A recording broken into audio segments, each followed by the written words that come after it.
Less than a week after being drafted, Johnny Manziel is already making an impact with the Browns. The quarterback has the highest selling jersey in the league since April 1st. I'm Antonieta Collins, and we are joined by ESPN Sports business reporter Darren Rovell.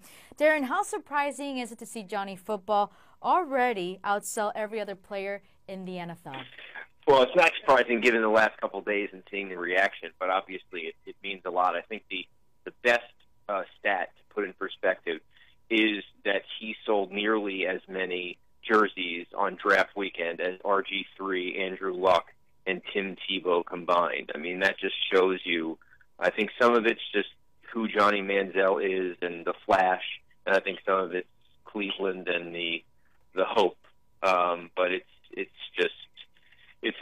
it's amazing to see the business of Johnny Manziel. Not only the jerseys, but Nike pumping out the digital ads. They have an endorsement deal with him. Seeing the T-shirts that they've put out there.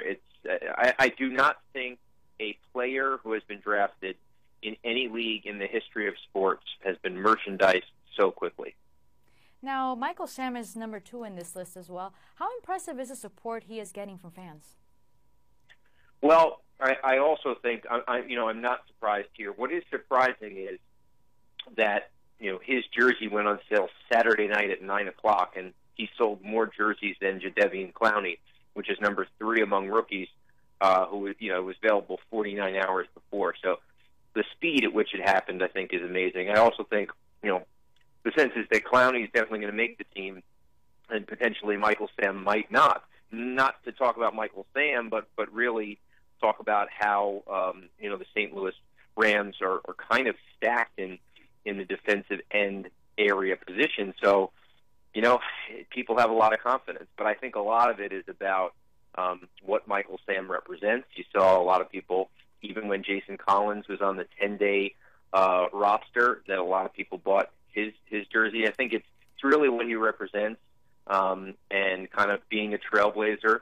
And I do think it does help that the local team, because he went to, obviously, University of Missouri, the fact that the Rams drafted him, I think also helps his cause as far as, getting up to the top.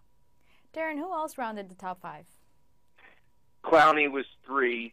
So, as the number 1 pick, that's not surprising to me. Teddy Bridgewater, I think the Vikings have a lot of hope kind of there, and haven't really done well recently, obviously, in Bridgewater, last pick of the first round, but the quarterbacks always kind of bring a lot of hope. And then 5 was Blake Bortles, who first pick overall for the quarterbacks, number 3 to Jacksonville. Again, I think the quickest jerseys that sell are the ones where people really need that hope and really, haven't had something to really root for in a while. And I think that's the case with certainly every team in this top 5 minus Houston, who had a sort of a bad year last year, but aside from that, they've done pretty well. Every other team, most people haven't bought jerseys in the last year because they really haven't had anything to cheer for.